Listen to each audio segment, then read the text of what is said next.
하나님, 이 시간 주의 존전에 저희가 엎드려 우리 하나님으로부터 흘러나오는 은혜와 생수의 강물에 흠뻑 젖길 원하나이다.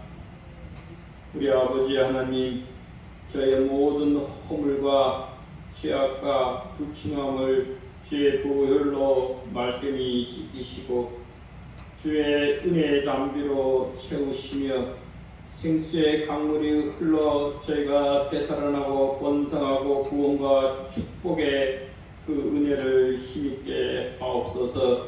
예수 그리스도의 이름으로 기도하옵나이다. 아멘.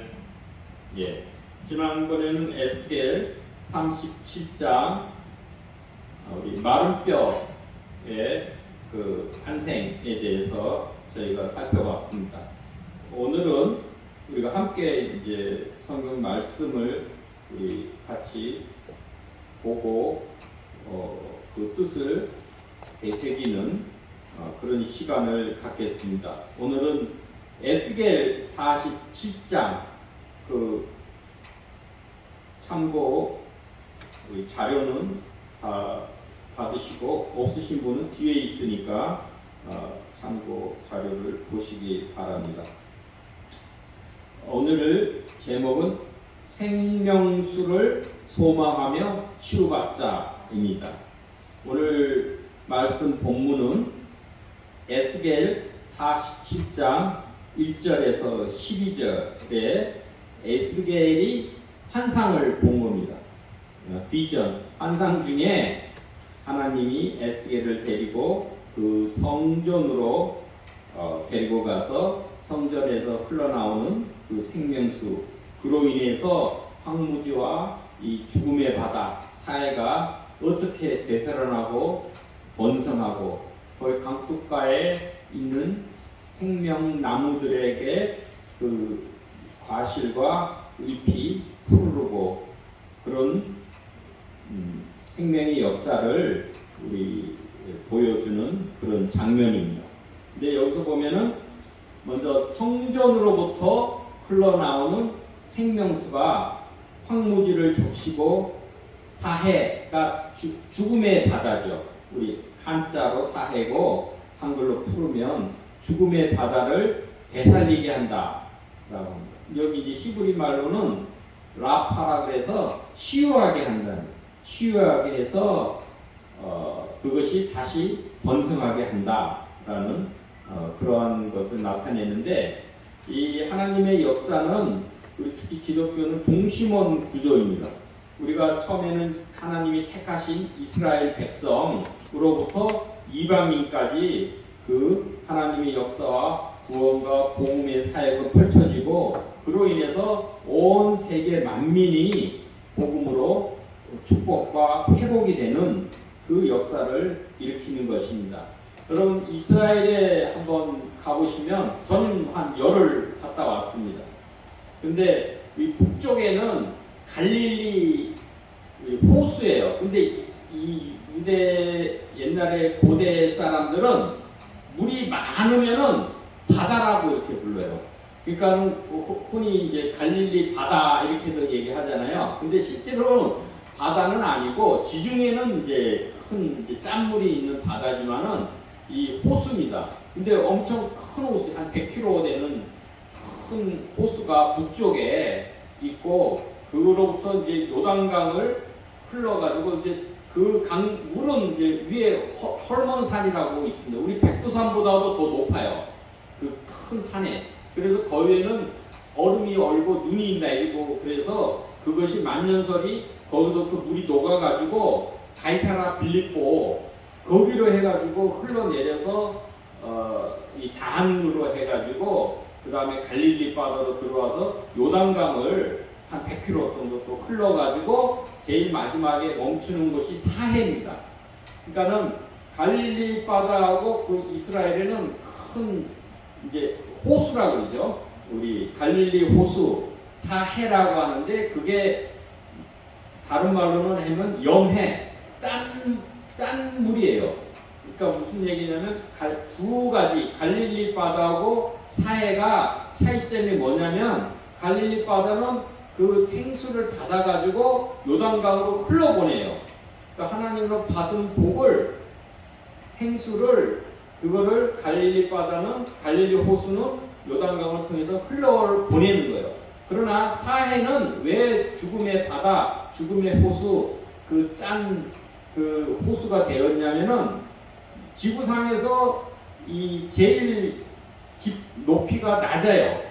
그러니까 이 해수면보다도 거의 한 400m 밑으로 내려가야 그 사해 그 바다가 됩니다. 그렇기 때문에 세상에 오는 모든 생수 이런 거를 사해로 들어와서 사해에서는 더 내보내지 않으니까 거기에 다 물이 고이는 거예요. 그래가지고 햇볕에 그 증발이 되니까는 거기서 짠물이 계속 염분이 증가돼가지고 지금 사해 바다는 염분이 한 20% 이상 됩니다.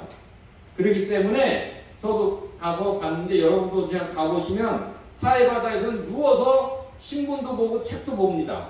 저도 해봤어요. 이렇게 누워 있으면 보통 이제 민물에는 바닷물에도 이렇게 이걸 손을 벌리고 이 발장구를 쳐야 되는데 사해는 가만히 있고 신문을 누워서 있으면은 이 염분이 많으니까 몸이 둥둥둥 떠요. 저절로. 근데 단 조심할 거는 눈에 그 물이 들어가면은 물이 엄청 짜기 때문에 눈이 무척 아픕니다.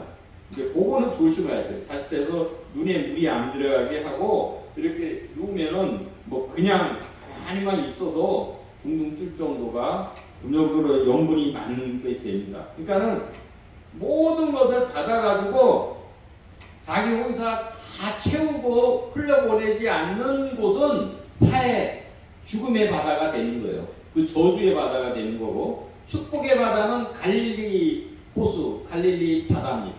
거기는 그만큼 헐몬산에서 내리는 그 생수를 받아가지고 그 요단강으로 다시 흘러내리기 때문에 갈릴리 바다에는 물고기가 엄청 많이 살고, 거기는 이제 가면은 이제 베드로고기라 그래가지고 식당에서도 그 잡아가지고 튀겨가지고 요리도 해주고 그럽니다. 그러니까 그만큼 그렇게 차이가 있게 됩니다. 근데 생명수가 여기는 하나의 이제 비유로 했기 때문에 우리가 이제 성령으로 그렇게 비유를 할 수도 있습니다. 그 의미를. 그러면 우리가 생명수, 성령을 받는 하나의 비결은 뭐느냐? 물은 높은 곳에서 낮은 곳으로 흐르잖아요. 그렇기 때문에 우리가 낮은 곳에 처할 때, 겸손한 자가 될 때, 자기 자신을 비울 때 하나님의 은혜, 생명수, 성령을 받을 수 있는 겁니다. 우리가 하나님보다 교만해서 높아지면은 물이 거꾸로 안 흐르잖아요. 그러면은 비유적으로도 우리가 받을 수가 없습니다. 그래서 우리가 이제 야고보서 4장 6절에도 하나님은 교만한 자, 높은 곳에 있는 자를 물리치시고 겸손한 자에게 은혜를 베푸신다. 낮은 곳, 작은 자, 겸손한 자에게 은혜를 베푸신다고 말씀하고 계십니다. 여기서 이제 우리가 하나의 이미지로 보면 말씀, 지난번에 에스겔 37장에서 이 마른 뼈가 다시 회생하는 그 이유가, 원인이 두 가지다 드렸잖아요. 하나는 하나님의 말씀, 또 하나는 성령, 루아크, 하나님의 생기를 불어넣어가지고 그 마른 뼈가 다시 연결되고 다시 이 힘줄이 생기고 그 다음에 살이 생기고 가죽이 생기고 그래가지고 하나님의 큰 군대로 다시금 생성되는 것을 지난번에 살펴봤습니다. 그래서 이 말씀하고 성령은 우리가 손등과 손바닥과 같이 우리가 같이 이해할 수가 있는 거예요. 또 하나의 여기가 있는 메타포, 그 하나의 이미지는 뭐냐면 생수입니다. 이번에는 생명수, 이 에스겔 47장에는 생명수로 얘기됐어요. 그래서 생명수, 생이 중요해요. 생명이 이게 그 헬라 말로는 조에라고 그러는 거예요. 조에. 우리가 이게 헬라적 말에는 우리가 생명이라고, 우리는 한글로는 하나의 단어지만 세 가지 단어가 달리 쓰입니다. 하나는 우리가 사람이 동물도 그렇고 육신의 생명이 있잖아요. 그죠? 동물도 그렇고 생물이 그죠? 그거는 비오스라 그러고, 우리가 사람의 혼의 생명, 그거는 부스케라고 그렇게 합니다. 그러나 영적인 생명, 바로 하나님의 영원한 생명, 하나님의 신성한 생명은 조에라고 해요. 이 생명은 반드시 예수님으로부터만 성령을 통해서 얻을 수 있는 거예요. 이 때문에 우리가 영생을 누리려면 반드시 예수님으로부터 성령, 조의 생명을 받아야 됩니다. 그 생명수가 근원이 어디냐? 성전으로부터 그 생명수 강물이 흘러나오는 거예요. 세상의 어느 곳에서는 생명수 강물을 우리가 얻을 수가 없는 것입니다. 그래서 예수님께서도 말씀하시기를 나를 믿는 자, 예수님을 믿는 자는 성경의 이름과 같이, 그죠? 그 배에서 생수의 강이 흘러나오리라 그런 거예요. 그런데 예수님이 그 생수가 뭐냐? 그걸 풀어주셨어요. 이는 그를 믿는 자를 다들이 받을 성령을 가르쳐 말씀하신 거라 그랬어요.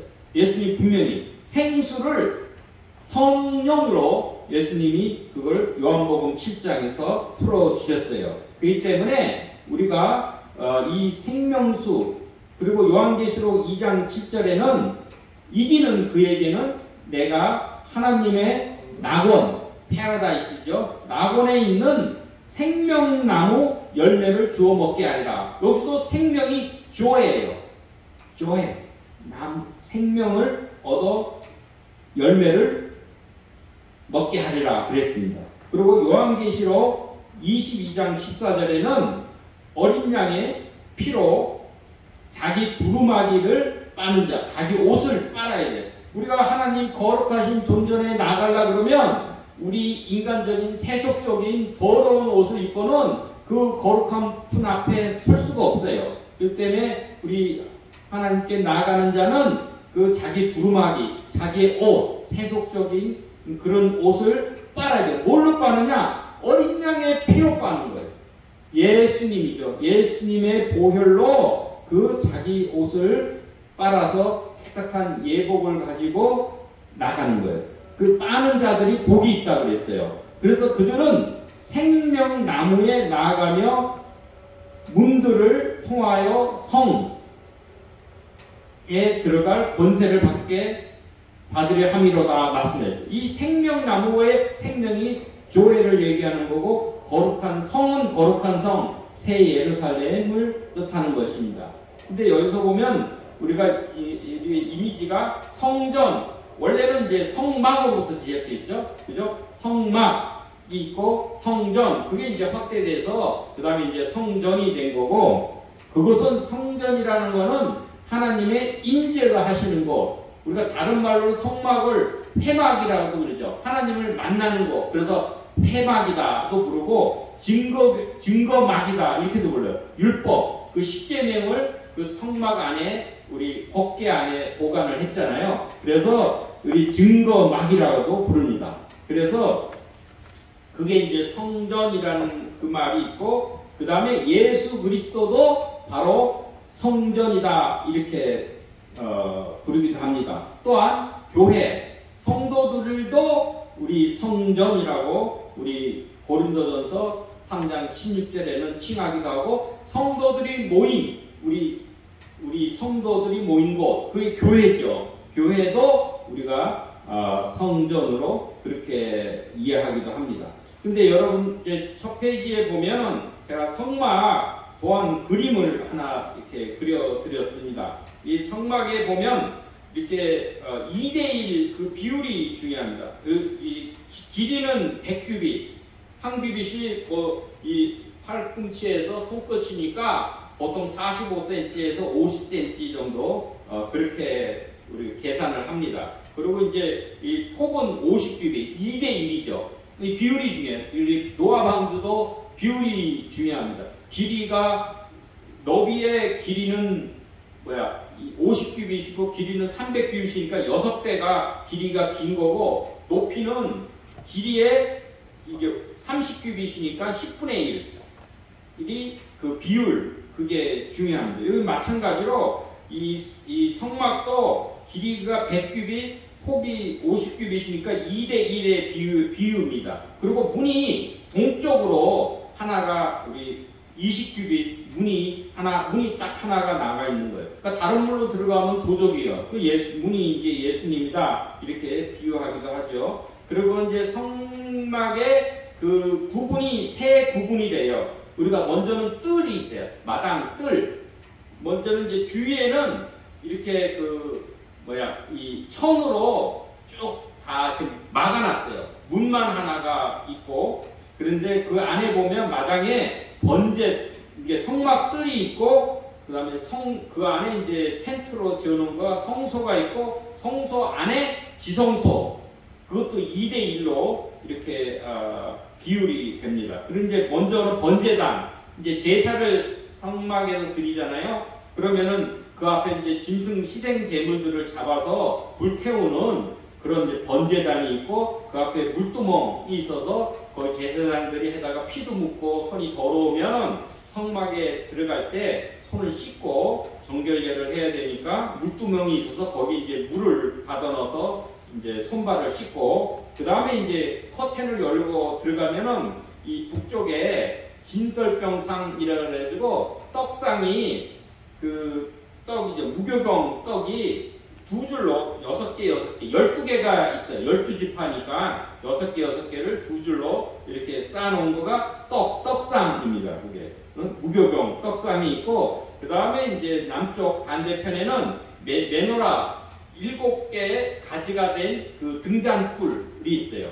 거기에 이제 불을 늘 켜놔야 돼요. 왜냐면 여기는 창문이 없어요. 세상빛이 들어오지 못하는 그런 성막이기 때문에 불을 안 켜면 깜깜해서 활동을 할 수가 없죠. 그래서 이제 등대에서 7 메노라 금촛대가 있고, 그리고 그 앞에 향에서 그 향을 피우죠.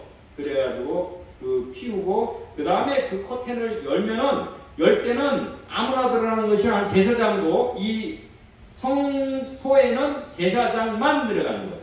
다른 누구도 들어갈 수가 없는 거예요. 그러나 이 지성소를 들어갈 때는 향단에 지나서 지성소가 되면 또 커튼이 쳐져 있는데, 그것을 열면 그 안에는 뭐가 있느냐? 언약궤, 법궤가 있는 거예요.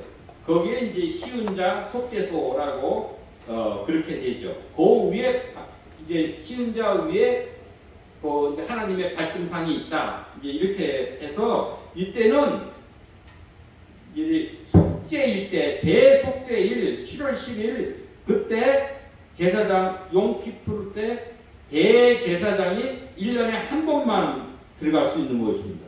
거기는 지성소는 그 외에 누구도 제사장이라 해서 아무데나 들어가면은 그 죽임을 당하게 됩니다. 이런 가 이제 성막의 구조로 이해하시고, 여러분 그러면은 이제 저는 이제 성경 말씀을 우리가 이렇게 쭉 같이 보고 또 이해하고 그런 게 좋을 것 같습니다. 그러면 이제 우리 여러분 다 성경을 펴시고, 제가 드린 자료는 간간히 참고를 하시고, 에스겔 47장 1절로부터 같이 한 절 한 절 보면서 그 의미를 살펴보도록 하겠습니다.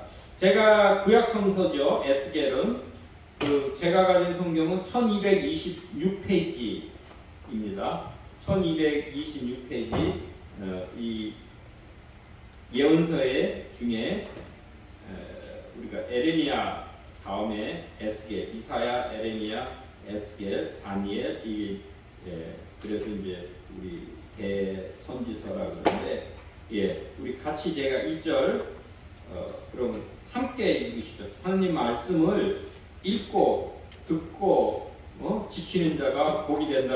여러분 스스로가 말씀을 읽으면은 그게 다 복이 됩니다. 같이 읽겠습니다. 그가 나를 데리고 성전문에 이르시니 성전의 앞면이 동쪽을 향하였는데 그 문지방 밑에서 물이 나와 동쪽으로 흐르다가 성전 오른쪽 제단 남쪽으로 흘러내리더라. 그가는 이제 하나님이죠. 여호와 하나님께서 나는 에스겔, 이 환상 중에 이런 거, 환상 중에 이거를 환상을 본 거예요. 근데 하나님이 에스겔을 데리고 성전, 왜냐하면 지금은 지난번에도 얘기했지만 에스겔은 바벨론 포로 시대 때 이 바벨론 지역에 노예로 끌려와 있는 상태예요. 근데 원래가 에스겔이 그 제사장 직분이에요.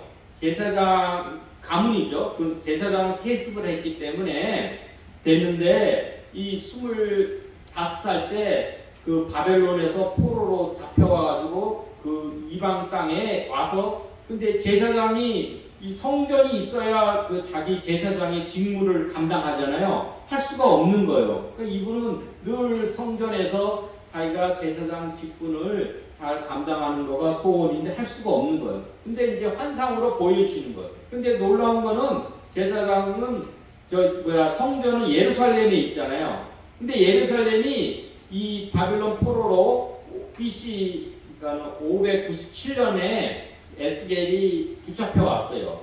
붙잡혀 와서 바빌론에 있는데 그로부터 한 10년 정도 지나서 BC 567년, 586년이나 587, 586 한 10년 정도 후에 이 예루살렘 성전이 파괴됐다는 소식을 들은 거예요.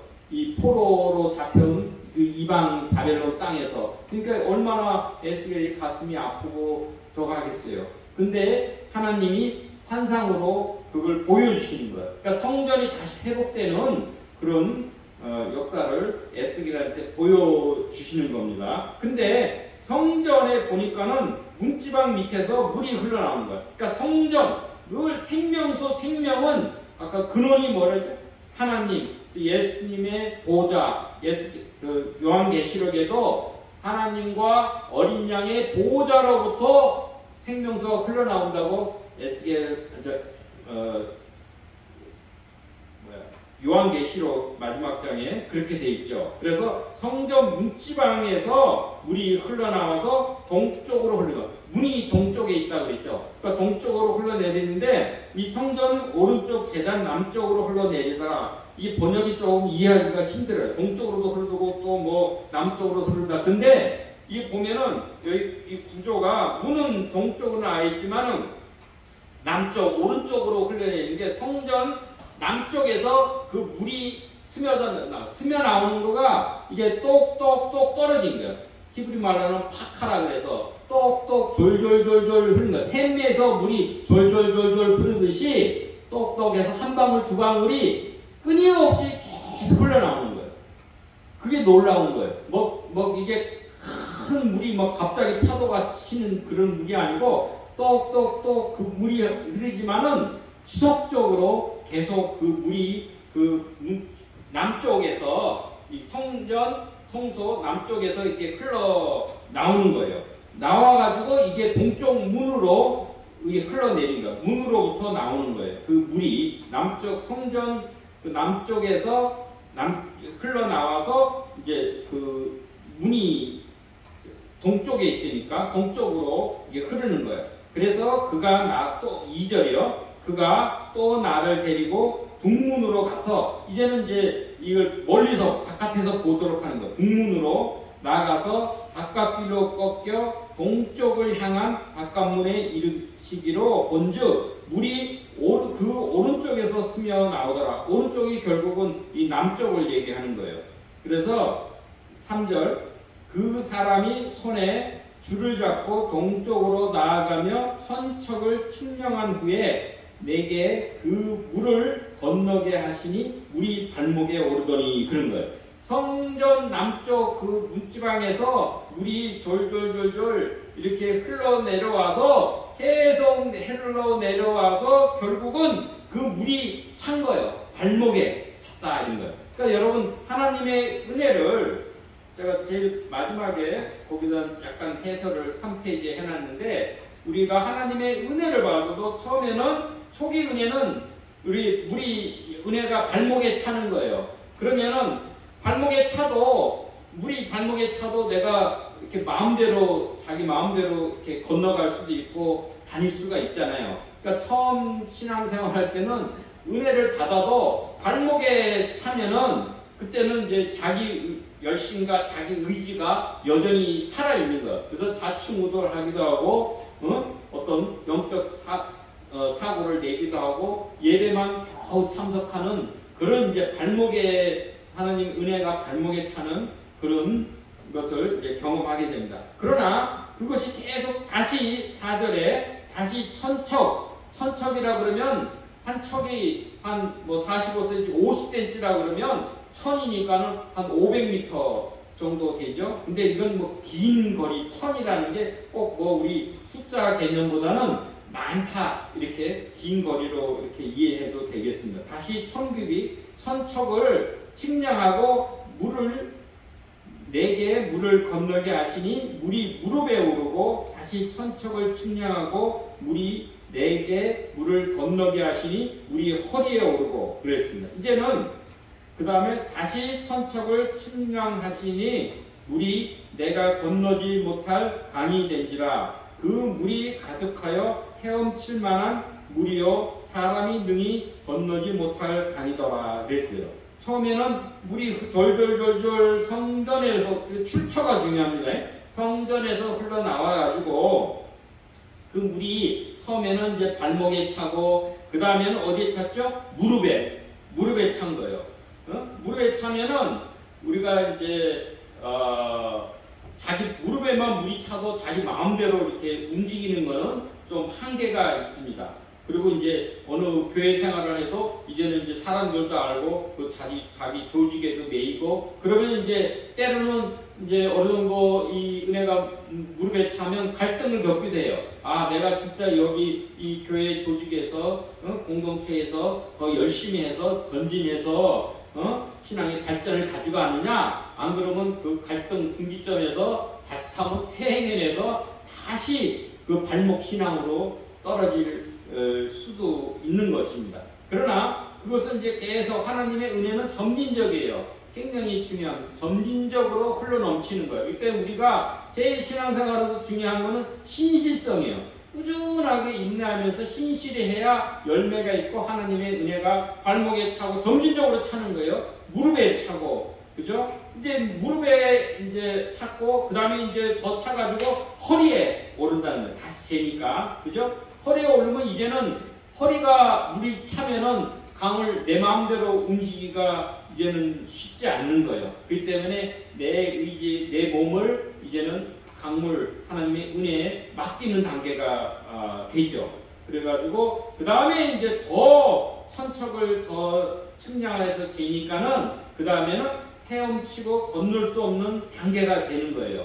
그러면 이제 한량없는 하나님의 그 은혜 속에 충만하게 잠기게 됩니다. 그러면 이제 이 단계에서는 하나님의 성령의 인도함에 전적으로 순종하고 하나님의 권능으로 사역해서 하나님의 뜻을 따라가는 하나님을 의지하는 그런 신앙이 됩니다. 그래서 이때가 되면은 모든 것을 되살리는 그런 역사가 일어나고 또 열매 맺는 그러한 역사가 일어나게 됩니다. 그러니까 우리들 여러분 우리 성도님들도 신실하게 신앙생활에서 하나님의 은혜가 발목에 차고 무릎에 차고 허리에 오르고 또 물이 가득해서 헤엄칠 만한 물 이런 그 강을 이루는 그런 하나님의 은혜와 그 생명수의 그 경험을 하시기를 바랍니다.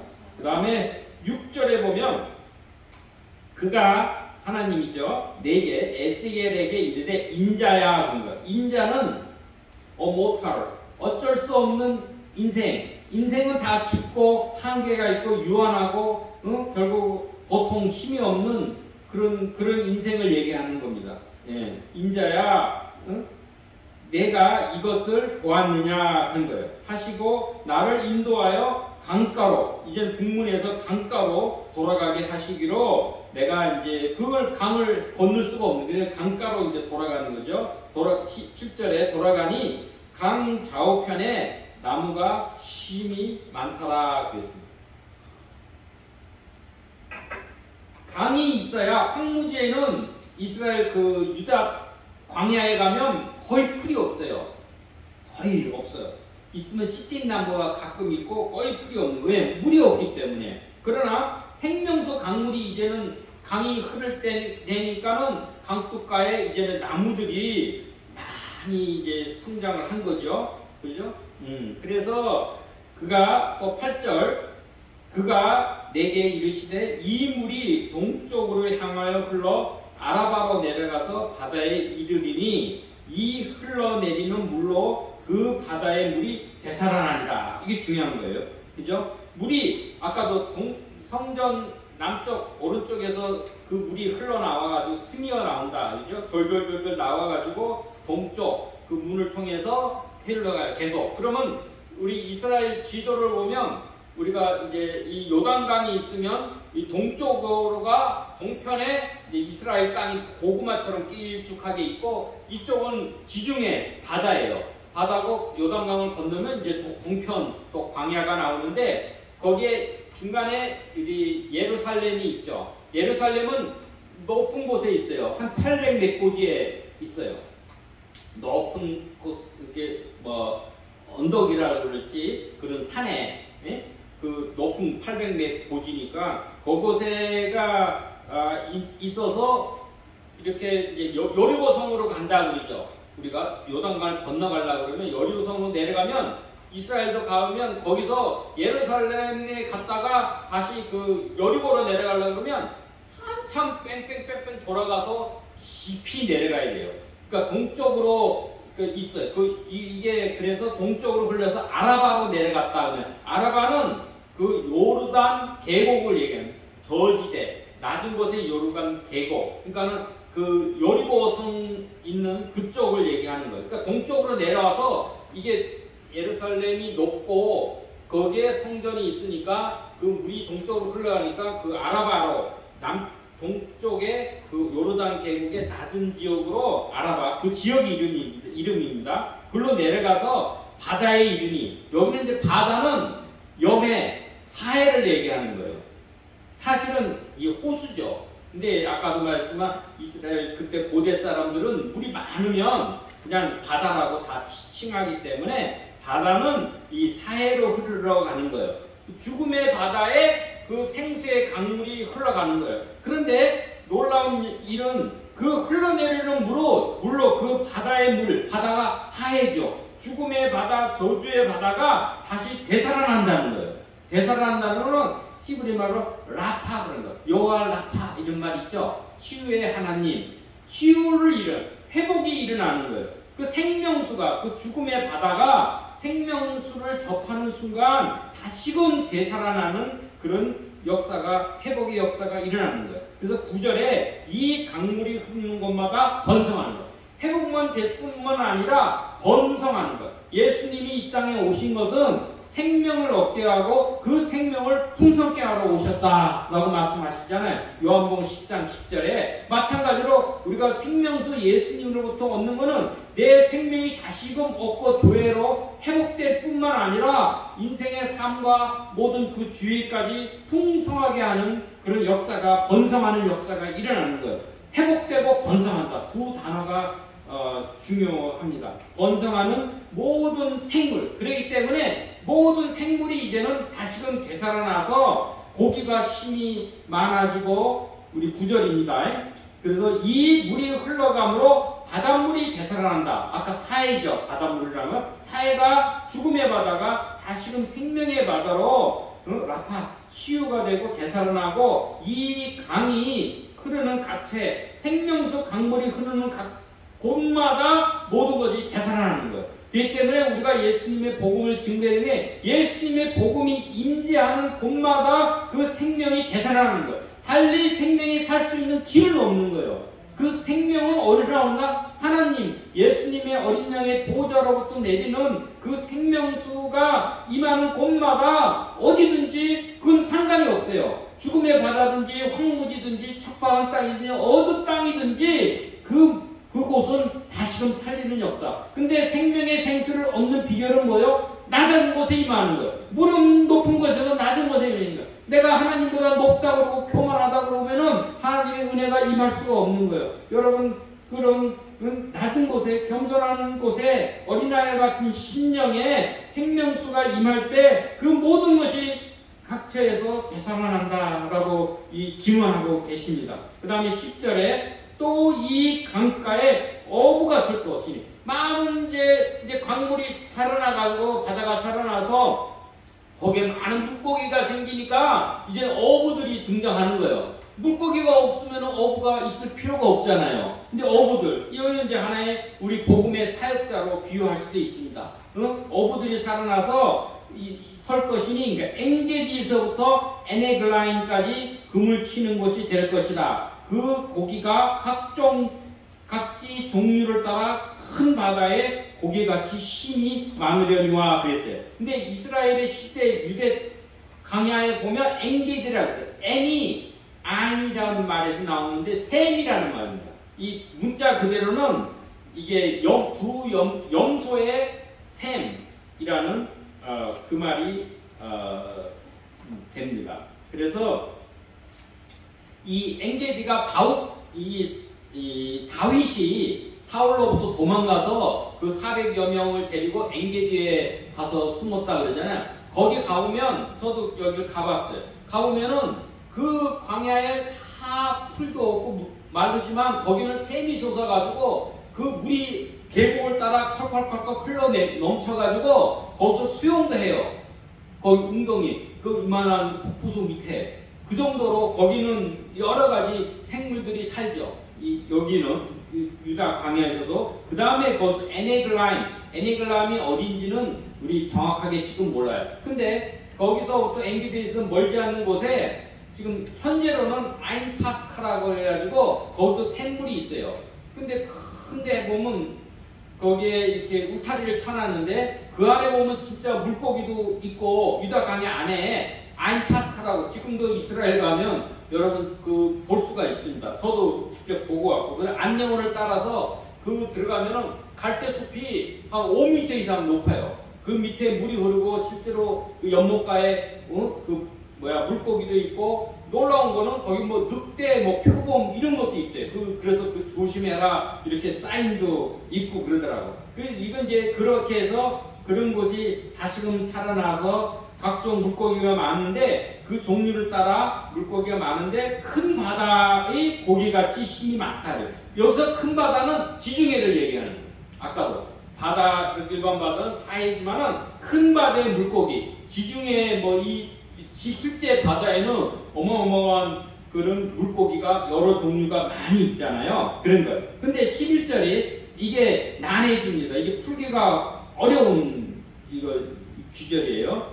그 진펄과 개펄은 되살아나지 못하고 소금 땅이 될 것이다 그랬어요. 그러나 이게 해석이 두 가지인데, 하나를 보면 우선 생수의 강물이 흐르러서 그것이 생명수가 닿는 곳마다 다시금 되살아나고 번성하는 역사가 일어나는데, 진펄이 뭐냐면 진흙 수렁이에요. 진흙 웅덩이. 그 다음에 이 개펄, 이런 이게 물 웅덩이가, 왜냐하면 이게 물이 쭉 넘칠 때는 이게 웅덩이가 움푹움푹 파지니까 그 생명수 강물을 계속 지속적으로 우리가 공급받아야 되는데, 한동안 은혜를 받고 한동안 그것을 생명수를 받았다 그래도 지속적으로 받지 못하면 그 자기가 단절돼서 웅덩이가 되는 거예요. 웅덩이가 돼서 그게 진흙탕 같이도 되기도 하고 물웅덩이가 되고요. 나중에 햇빛에 의해서 계속 내리쬐으면 그 물이 다 증발하고 날아가가지고 결국은 거기는 소금만 남는 거예요. 소금 땅이 된다, 이런 거예요. 그래서 하나님의 은혜를 받아도 하나님과 단절되면 안 되는 거예요. 생명수는 졸졸졸졸 끊임없이 지속적으로 우리가 공급받아야 이것이 살아났는데, 한동안 받았다가도 진짜 하나님의 은혜를 잊어버리고 하나님께 회개하지 않는 자, 하나님의 주권을 인정하지 않는 자, 여전히 사탄에 속한 자, 생명수 복음에 이르지 못한 자는 이 악의 세력으로 돼서 결국 이 생명에서 끊어지고 영물에 처하게 된다. 이렇게가 보는 게 해석이 있고, 저도 여기에 문맥상으로 보면 동의합니다. 근데 어떤 분은 이 소금이 귀한 거고, 소금은 양면성이 있어요. 꼭 성전에도 소금이 쓰입니다. 우리가 복식 제사를 드릴 때도 소금을 치고, 번제를 드릴 때도 우리 소금을 치고, 아까 향을 피우다죠. 향을 만들 때도 소금이 들어가고, 그리고 우리가 음식을 보존하든지 음식을 맛을 낼 때도 소금이 들어가고, 또 소금은 생명 유지하는데 꼭 필요하고 제사 지낼 때도 꼭 필요한 그러한 물질입니다. 또한 소금 언약이라 해서 하나님과의 언약의 영속성을, 영원한 언약을 나타낼 때도 우리가 그 소금 언약이라 이렇게 봅니다. 그러나 또한 이 소금의 또 다른 면은 위험성과 악성도 있습니다. 너무 과하면, 그죠? 우리가 과유불급이라고 그러죠. 너무 과하면 소금도 암만 좋은 것이라 너무 과하게 많이 먹으면 죽음에 이를 수가 있는 거고, 그리고 우리가 이게 보면은 이 저주, 폐허, 어떤 것을 이제 성을 점령하고 나서 거기에 소금을 뿌려버리면은 그 소금이 저주를 받아가지고 다시금 회복이 안 되는 것을 의미하기도 합니다. 그런 이중적인 의미가 있다라고 여러분 그렇게 보시면 되고, 이제 제일 중요한 건 이제 마지막 이제 12절입니다. 강 좌우가에 각종 실과 먹을 과실나무가 자라서 그 잎이 시들지 않은 것. 하나님의 생명의 은혜는 시들지 않고 변함이 없고 꾸준한 거예요. 늘 잎이 푸르르고, 그죠? 시편 1편에도 그죠? 복 있는 자들은 그죠? 시냇가에 심은 나무와 같이 달마다 새 실과를 맺고, 그죠? 그 잎이 시들지 아니하고 만사가 형통하리로다 말씀하고 계시잖아요. 마찬가지로 그 잎이 시들지 아니하고 열매가 끊이지 않는 것. 달마다 때가 되면 그 생명수 열매를, 그 양식 열매를 맺게 되는 거예요. 그래서 달마다 새 열매를 맺게 되니 그 이유가 중요한 거죠. 그 다음에 그 물이 성소로부터 나옴이라는. 우리가 늘 생명 잎이 시들지 않고 열매가 끊이지 않는 새 열매를 맺는 비결은 뭐냐? 그것은 바로 생명수, 그 물을 하나님으로부터, 그죠? 성소가 하나님의 임재를 뜻한다 그랬잖아요. 하나님으로부터 우리가 생명수, 그 성령을 늘 받을 때, 그때 우리가 이런 생명의 역사를 얻을 수 있다. 그래서 그 열매는 먹을만하고 양식이 되는 거예요. 열매를 맺어도 좋지 못한 나쁜 열매를 맺으면, 독이 있는 열매를 맺으면 먹을 수가 없고 무용지물이 되고 오히려 해를 끼치잖아요. 먹을만한. 그러니까 우리한테 생명의 양식이 되는 귀한 열매를 맺고 그 잎사귀는 약재료가 된다. 여기도 똑같아요. 라파예요. 치유를 한다는. 우리가 혹시라도 힘들고 상처가 있고 그 세상 가운데 살 동안에도, 그죠? 예기치 않게 상처를 입었다 할지라도 다시금 회복이 되는 허브, 약재료가, 우리 식물 잎사귀로 약재료도 쓰잖아요. 그거 마찬가지로 치유가 된다. 우리가 좋은 양식을 먹어서 건강하고 힘을 얻고 더 성장을 하고, 또 우리가 혹시 상처를 입고 그럴 때 다시금 우리 그 잎사귀로 우리 치료가 되고 회복이 되는 그런 역사가 이 생명수 강물로 인해서 일어난다. 그 생명수의 근원은 우리 하나님 성소, 성전. 그러니까 우리가 하나님이 임재하시는 우리가 교회가 또 하나의 성전으로 본다고 그랬죠. 우리 자신도 성전을 볼 수 있고, 또 예수 그리스도도 성전을 볼 수도 있고, 하나님이 임재하시는 곳을 우리가 또한 성소로, 우리 거룩한 곳으로 볼 수 있습니다. 그래서 그 하나님의 은혜, 성령의 역사가, 복음의 말씀의 역사가 여러분한테 지속적으로 흘러 내려가고, 여러분이 겸손한 자, 낮은 곳에 처해서 그 은혜를 받아서 그 은혜가 여러분 발목에 차고, 그죠? 이 무릎에 차고, 허리에 차고, 넘을 수 없을 정도 헤엄쳐서 건널 수 없을 정도로 큰 강을 이루어서 모든 여러분의 만사가 형통하고, 여러분이 가는 곳마다 그 생명수의 그 강물이 흘러서 좋은 열매를 맺고 그 잎사귀가 치료가 되는, 치료의 역사를 하는 그런 생명의 역사가 풍성히 일어나길 바랍니다. 기도드리겠습니다. 하나님, 이 귀한 생명수를 저에게 허하시니 감사를 드리옵나이다. 우리 생명수 강물에 늘 저희가 젖어서 그 은혜가 차고 넘쳐서 강둑가에 심은 각종 실과 나무같이 달마다 새 열매를 맺고 그 잎사귀가 마르지 않고 또한 좋은 양식이 되고 또한 좋은 치료가 되어서 이 세상을 되살리고 우리 영혼들을 되살리고 회복하고 번성케 하는 일에 귀 쓰임받는 저희들 되도록 성령여 역사하시고 인도하소서. 예수 그리스도의 이름으로 기도합니다. 아멘. 우리 찬송 한 장 더 부르고 마치도록 하겠습니다. 우리 316 하나 우리 통합 찬송 316장, 새찬송가 526장. 오늘 말씀을 찬송으로 푸른 겁니다. 목마른 자들아. 316. 예, 미가엘 316. 통합 찬송 316. 새찬송가 526. 목마른 자들. 오늘 하루 이 본문 말씀을